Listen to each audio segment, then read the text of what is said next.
हिजो अरूको साथीहरूसँग लागेर म पनि कुनै चिजमा अछुटो छैन।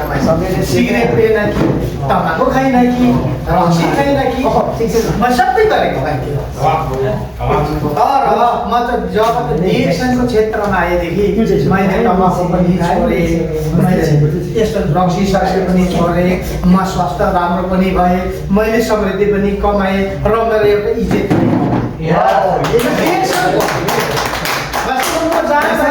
एउटा 200 देश कन्ट्रीमा गएर जहाँ मेरो एउटा नम्बर त आइडी नम्बर हालेपछि यो मान्छेको स्टार डायमन्ड रहेछ भन्ने एउटा मलाई सबैले चिन्ने त भयो होइन। हामी डिएक्सन के रहेछ भन्ने एकदम मनैदेखि तपाईँहरूले कि त्यो मनमा मनैदेखि चाहेर गर्नुभयो भने टाइम धेरै लाग्दैन। तर तपाईँले मुखले मात्र गर्नुहुन्छ भने त्यो 50 वर्ष लाग्नुहोस् तपाईँको त्यहीँको त्यही।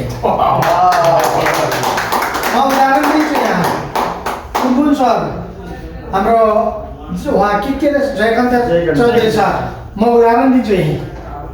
उहाँ डिएक्सनबाट आउनुहुन्थ्यो कि म पनि त मनपरै व्यक्ति हो भए पनि अलिकति बोल्न जरुरी छ भनेर अब कसैले भन्दा म अलिकति छुछु पनि अलिक बोल्थेँ पनि। उहाँ सायद नयाँ नै आउनुभएको थियो, तर उहाँले ब्रान्चमा गएर हजुर पप लिएर हजुर नगरेर मसँग आउनुहुन्थ्यो कि किनकि म यता छुछु भनिदिएँ, म यहीँ बसेर बेच्थेँ पनि। तर उहाँले मलाई एउटा गुरु सम्झेर एउटा अभिभावक सम्झेर उहाँले मसँग गर्नुहुन्थ्यो कि मैले उहाँलाई जति गर्न गुण गर्थेँ नि मैले उहाँको जति पनि मेम्बर जोड्ने मैले जोडिन्थेँ। किन एउटा लिडरको भूमिका वान मार्कर वान कन्सेप्ट, हामी सबै एकै ठाउँमा आएको नि।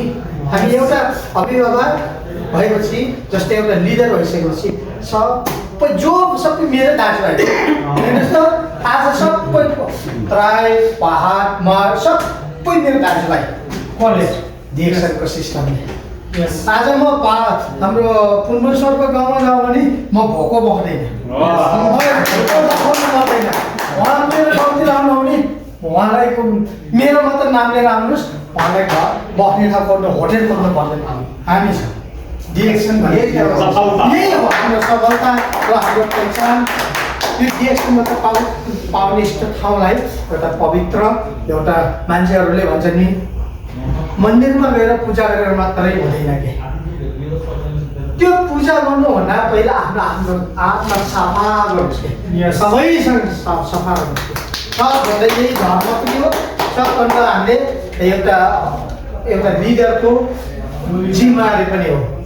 र हामी सबैले एउटा किनकि एउटा अभिभावक हामी किन आएका छौँ, एउटा हाम्रो छोरा छोरी